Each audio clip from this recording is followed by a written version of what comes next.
All that means is that it's an evil spirit masquerading. Remember, evil spirits are deceptive, liars, deceitful, conniving. There's nothing about them that's good. So whenever that happens to you, then obviously the idea, the purpose of their visit, let's go back to the laws of God.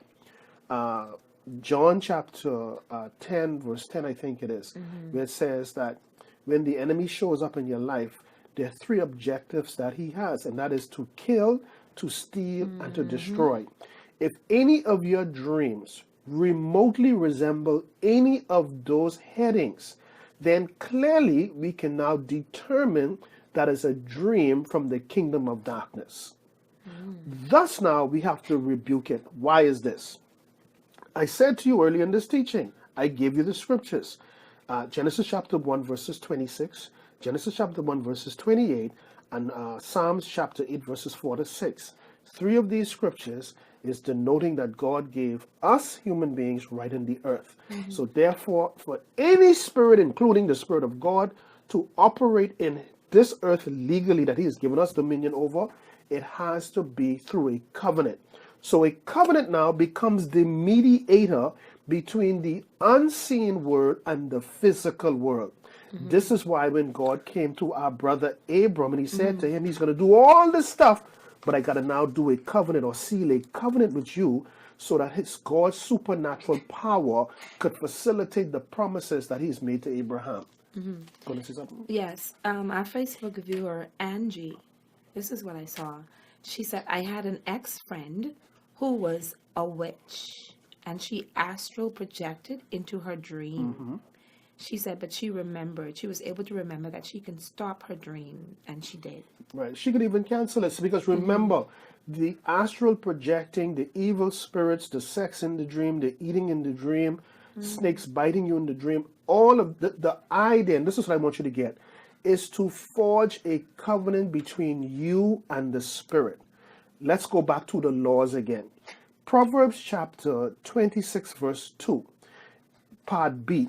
It says that a curse that these people are trying to inflict on you cannot happen without a cause.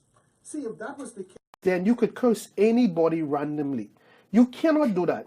There has to be a cause. So what is the cause now? They come into the dream pretending to be something that they're not, to win the trust of the dreamer.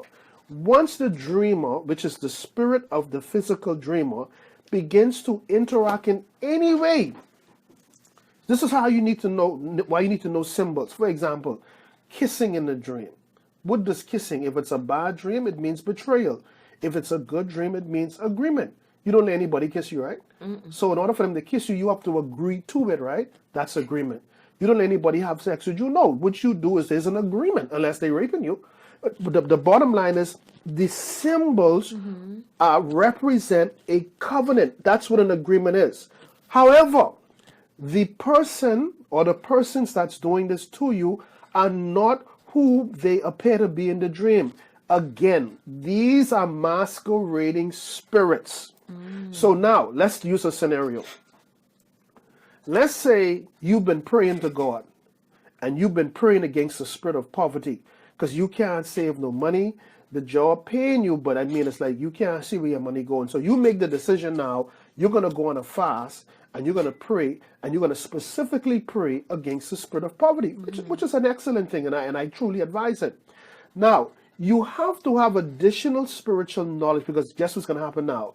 Now you're going to have dreams. All of a sudden, some stranger again walks up to you and gives you these bunch of money ball up. And when you open it up, the money all wrinkled up and dirty, different currency. Or you have dreams where you're picking up coins off the floor. Or you have dreams where you see a bunch of roaches in your dreams or rats.